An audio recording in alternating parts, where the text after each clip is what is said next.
Hello friends, आज की इस वीडियो में हम लोग करंट इलेक्ट्रिसिटी के मोस्ट इंपॉर्टेंट क्वेश्चन को डिस्कस करेंगे। इसका पहला वीडियो अपलोड हो चुका है। आप लोग अभी तक उस वीडियो को नहीं देखें तो उस वीडियो को जाकर जरूर देखें। तो आइए देखते हैं। देखिए, पहला क्वेश्चन कह रहा है 200 वाट के एक टेलीविज़न को 4 घंटे तक प्रयुक्त किया जाता है तो विद्युत की कितनी ऊर्जा व्यय हुई है। ठीक है, तो हम लोग जानते हैं कि व्यय ऊर्जा होता है, व्यय ऊर्जा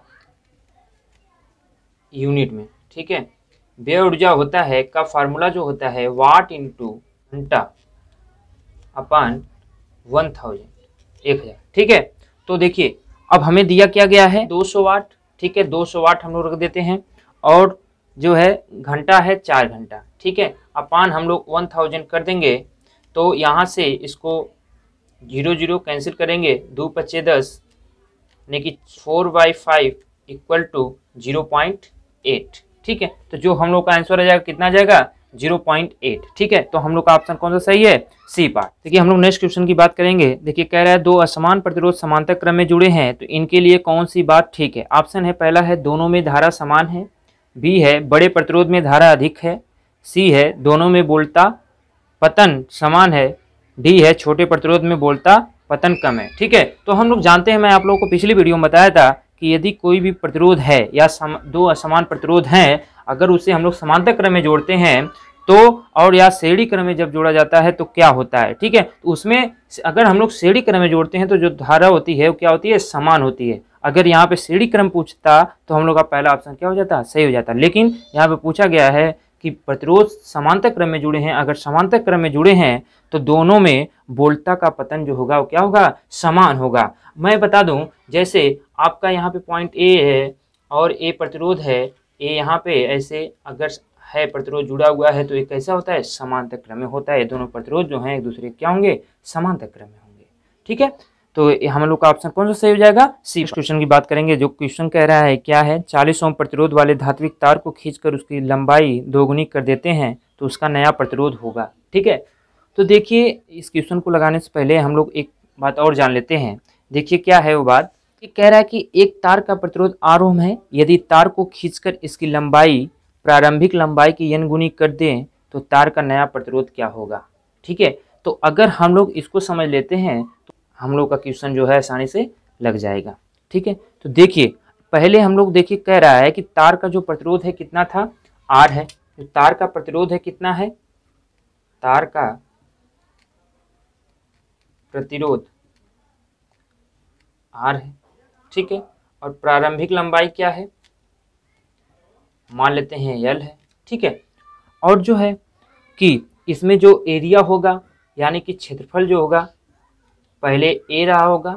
ठीक है, अब जो है जब हम लोग तार को खींच रहे हैं तो उसमें पूछा है प्रतिरोध क्या होगा, मान लेते हैं खींचने के पश्चात। ठीक है, तो प्रतिरोध क्या हो जाएगा, मान लेते हैं R डैश हो गया। ठीक, R डैश हो गया और लंबाई क्या हो जाएगी L डैश, क्षेत्रफल क्या हो जाएगा A डैश। ठीक है, तो हम लोग एक चीज़ जानते हैं क्या, विशिष्ट प्रतिरोध। ठीक है, उसके लिए हम लोग फार्मूला जानते हैं R equal to row L/A। ठीक है, तो मान लेते हैं अगर तार को जब न खींचा जाए उसके पहले बिफोर, तो हम लोग का जो विशिष्ट प्रतिरोध यहाँ पे R जो रो जो है विशिष्ट प्रतिरोध है, ये प्रतिरोध है। ठीक है, तो ए आपको फार्मूला मिलता है। ठीक है, तो यहाँ से ए फार्मूला आता है। ठीक है, R equal to row L/A। अब तार को खींचने के पश्चात जो होगा विशिष्ट प्रतिरोध R dash equal to rho L dash upon A dash. ठीक है, इसे मान लेते हैं समीकरण नंबर 1, इसे मान लेते हैं समीकरण नंबर 2। ठीक है, तो देखिए अब इसको हम लोग समीकरण 1 और 2 से सॉल्व करेंगे।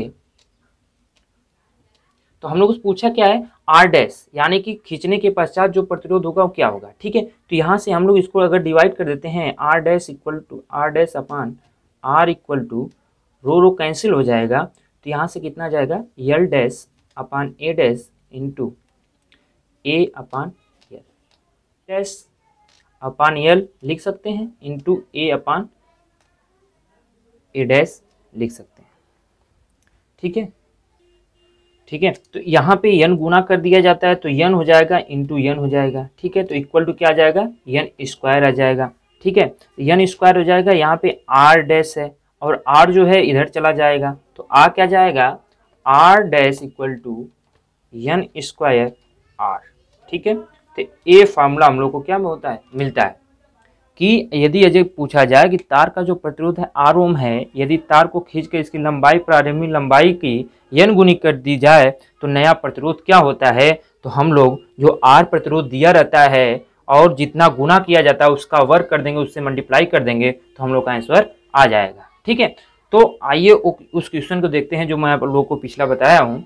तो आइए उस क्वेश्चन को देखते हैं। देखिए क्वेश्चन क्या कह रहा है, देखिए क्वेश्चन कह रहा है 40 ओम प्रतिरोध वाले धात्विक तार को खींचकर उसकी लंबाई दोगुनी कर देते हैं तो उसका नया प्रतिरोध होगा, ठीक। R इक्वल टू 40 ओम है, ठीक है। R इक्वल कितना है, 40 ओम है। तो हम लोग को पता है और पूछ रहा है क्या रहा है, नया प्रतिरोध बताइए। तो अभी जस्ट हम लोगों ने इस फार्मूले को जाना है n स्क्वायर R, ठीक है। और कितना गुना किया जा रहा है, तो n इक्वल टू कितना है, 2 गुना किया जा रहा है, ठीक है। 2 गुना किया जा रहा है तो इस फार्मूले में हम लोग क्या कर दे रहे हैं, रख दे रहे हैं। तो क्या हो जाएगा, 2 दूनी 4, 2 का स्क्वायर इंटू 40, 2 दूनी 4, 40 यानी कि 160 ओम आ जाएगा, ठीक है। तो R डैश इक्वल टू 160 ओम, ठीक है।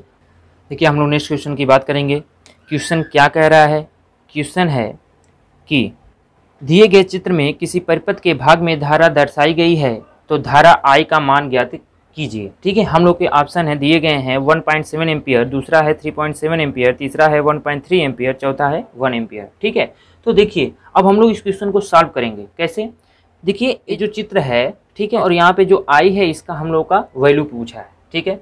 तो हम लोग एक नियम जानते हैं क्या, किरचॉफ का नियम। किरचॉफ के 2 नियम होते हैं, उसमें जो पहला नियम है वो कहता है कि किसी संधि पर मिलने वाली सभी धाराओं का बीजगणितीय योग क्या होता है, शून्य होता है, ठीक है। या हम लोग एक डिफिनेशन और देते हैं कि किसी संधि पर आने वाली जो धारा है वो जाने वाली धारा के क्या होती है, बराबर होती है, ठीक है। उसी की सहायता से हम लोग इस क्वेश्चन को सॉल्व करेंगे। देखिए तो यहाँ पे पॉइंट मान लेते हैं P है, इसे मान लेते हैं पॉइंट Q है, इसे मान लेते हैं पॉइंट R है, ठीक है। तो देखिए ये जो पॉइंट P है मैंने आप लोगों को बताया, इस पे जो दो धाराएं हैं क्या आ रही हैं, आ रही हैं, ठीक है। इस संधि पर 2 धाराएं क्या हो रही हैं, आ रही हैं। तो यहाँ पे जो धाराएं आ रही हैं तो P पॉइंट पर, P बिंदु पर, ठीक है, यहाँ पे लिख लेते हैं P बिंदु पर, P बिंदु पर जो धारा आ रही है वो कितना है, 4 + 2 तो इक्वल टू 6 एम्पियर की धारा, ठीक है। 6 एम्पियर की धारा बिंदु P पर है, ठीक है।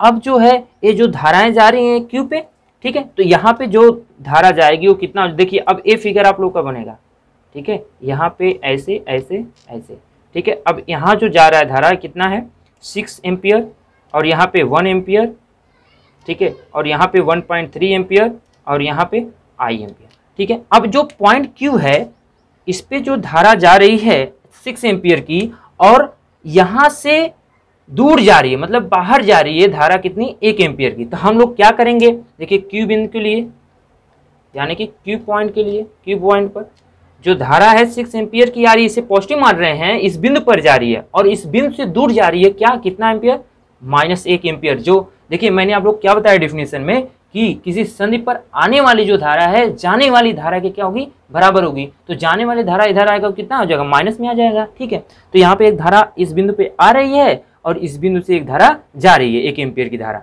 तो यहाँ पे जो आ रही है उसे हम लोग 6 एम्पियर पॉजिटिव मान रहे हैं और जो जा रही है उसे माइनस में मान रहे हैं, तो ठीक है। तो यहाँ पे कितना आ जाएगा, 5 एम्पियर आ जाएगा।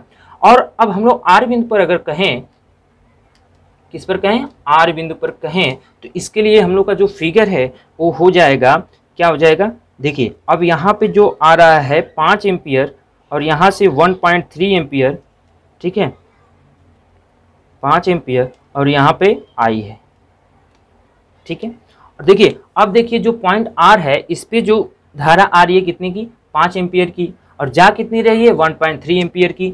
तो देखिए तो कितना हो जाएगा, 5 - 1.3, ठीक है।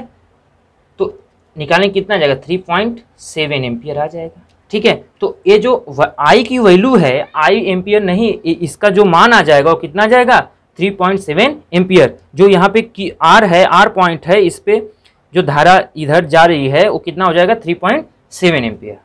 ठीक है। तो ये कुछ मोस्ट इंपॉर्टेंट क्वेश्चन थे, और आप लोग हमारे पिछले वीडियो को नहीं देखें तो उस वीडियो को जाकर जरूर देखें। और तो ये वीडियो आपको अच्छा लगे like share comment and subscribe करना ना भूलें। Thank you to all of you.